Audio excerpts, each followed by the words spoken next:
Bonjour. Bonjour. Alors, je trouve que l'ordre est très adéquat. On a appris à l'autodéfense et notre dernier conférencier nous a dit que la solution était ici.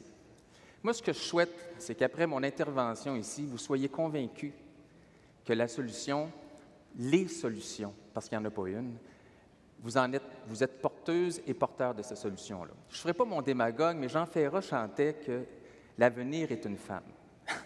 Moi, je dirais que l'avenir du système de santé, c'est peut-être une infirmière ou un infirmier.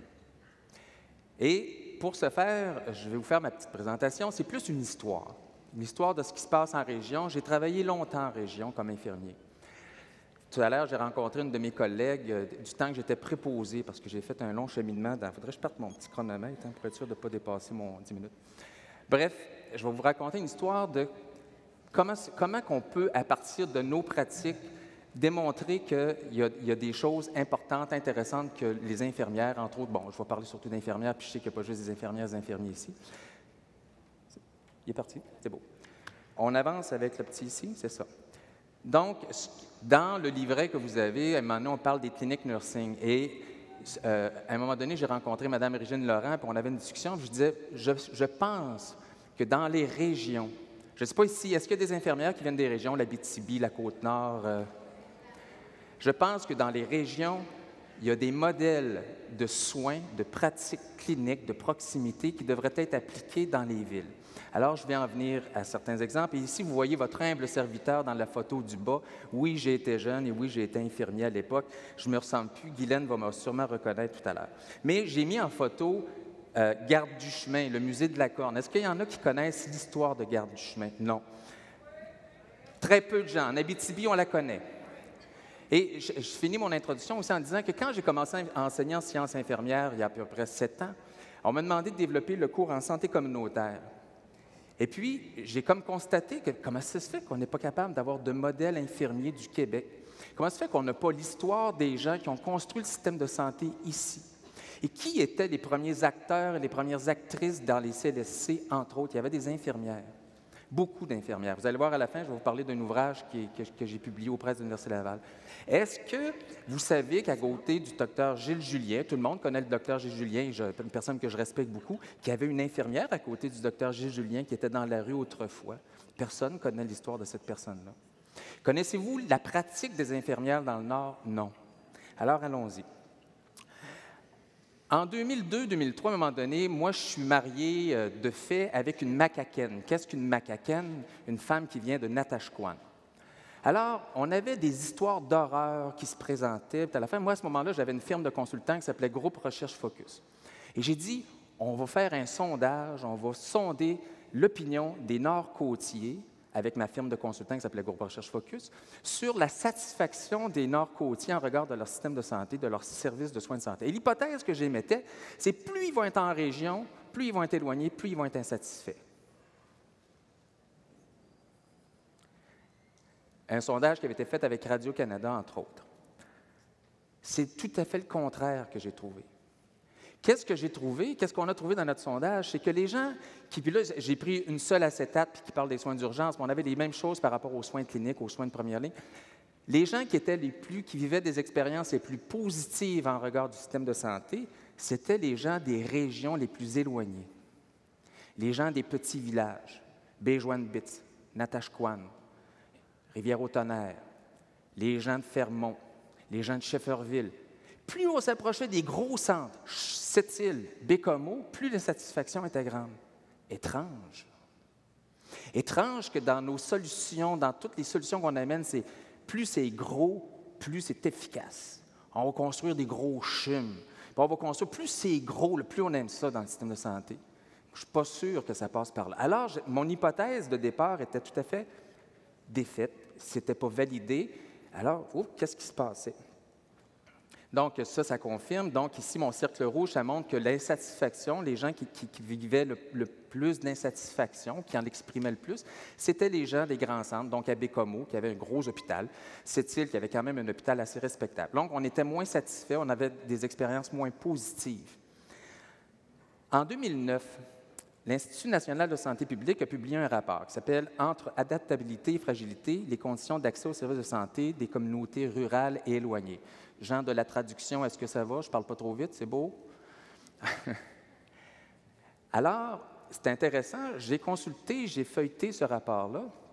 Et encore là, eux autres, ils s'intéressaient à dire est-ce que les gens dans les régions ont des bons services? Est-ce qu'ils réussissent à avoir des expériences positives avec le système de santé? Très intéressant. La ligne à ma gauche, donc à la gauche, la ligne la plus foncée, noire, c'est les grands centres, donc les centres urbains. Plus on s'en va vers le pâle, donc à droite complètement, c'est rural isolé ou rural éloigné. Donc, l'expérience, la question, c'était proportion de la clientèle rapportant une expérience positive à l'égard de l'accessibilité de première ligne selon le contexte géographique, rapport de cote relatif aux grands centres. Okay? Donc, ce qu'on voit, c'est que plus on est dans les régions, plus l'expérience est positive, plus on est vers les grands centres, moins l'expérience est positive. Pourtant, il y a beaucoup de services. Pourtant, on a des gros hôpitaux. Dans les régions, on a des petits centres de santé. Autrefois, on parlait de dispensaires. Qu'est-ce qui distingue ces lieux-là? Puis ça, c'est une chose, qu'est-ce qui distingue? Je vais en venir, je peux peut-être vous dire tout de suite un peu un premier objectif, mais vous le faites à peu près toutes et tous ici. C'est des soins de proximité. La proximité, le lien. C'était l'hypothèse qui se construisait de fois en fois. Donc, l'été dernier, je me considère comme un citoyen de la Mingani, comme un macaquin. Je paye des taxes là-bas, ma blonde vient de là-bas, on a une maison là-bas. Et l'été dernier, il y avait une rumeur à Natashquan. Il y avait une rumeur en Mingani qui était qu'on ferme le poste infirmier de Natashquan et on ferme le poste infirmier de Bejuan-Bits. On regroupe tout ça à Aguanish, puis les citoyens vont parcourir 100 km, 150 km, on s'en contrefout, on centralise les services. C'était ça l'objectif. La rumeur se confirme, je vais voir l'infirmière au poste de soins infirmiers. Qu'est-ce que je vois, ça passe vite. Ils font rien, m'a dit. Pourquoi? Je dis, pourquoi vous ne parlez pas? Mais elle dit, j'ai peur. Peur de quoi? Peur de perdre ma job. Est-ce que tu vas la perdre? Tu vas la perdre. Alors, on a mobilisé les deux villages, Bejuan-Bits et Natashquan. Et ce que vous voyez, Gilles Vigneault, qui était à Natashquan à ce moment-là, on ne l'a pas sollicité, il est venu. Et Vigneault a dit devant l'hôpital, là-bas, il dit la perte de l'infirmière à Natashquan, c'est un recul de 81 ans. Ah oui? Il dit, je suis le premier homme, le premier enfant mis au monde par une infirmière à Natashquan. Alors, qu'est-ce qu'on a fait? On a fait par la suite, on a mobilisé les deux villages. Et qu'est-ce qu'on a fait? Parce que les gestionnaires, dont entre autres des infirmières, nous ont dit, vous savez, monsieur, madame, ce sont des décisions prises avec des données probantes. Nous autres, on a dit, ici, c'est des données parlantes. Les citoyens n'en veulent pas. On considère que votre décision est injuste et pas adéquate.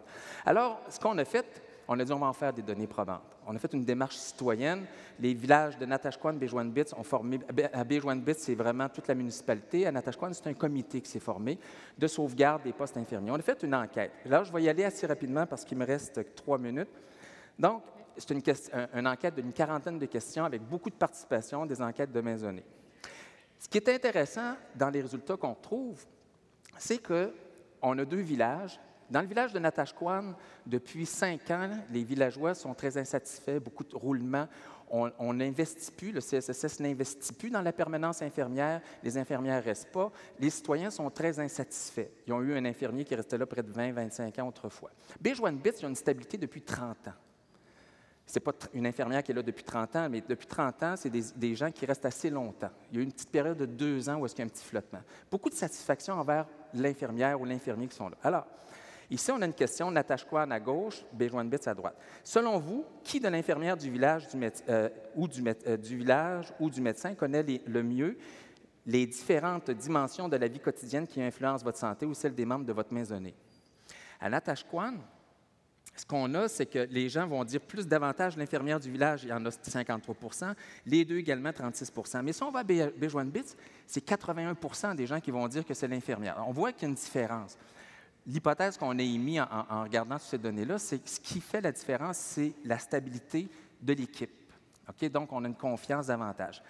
Ici, on a demandé aux gens, au cours des 15 dernières années, là, ça serait trop long de vous expliquer pourquoi on a dit 15 dernières années, est-ce que vous estimez que les services de santé de la Mingani se sont améliorés, sont demeurés stables, détériorés, on ne sait pas. À Natashquan, 76 des gens disent que ça s'est détérioré. Contrairement à Bejuan-Bits, 63 des gens disent que c'est demeuré stable. Qu'est-ce qui est demeuré stable?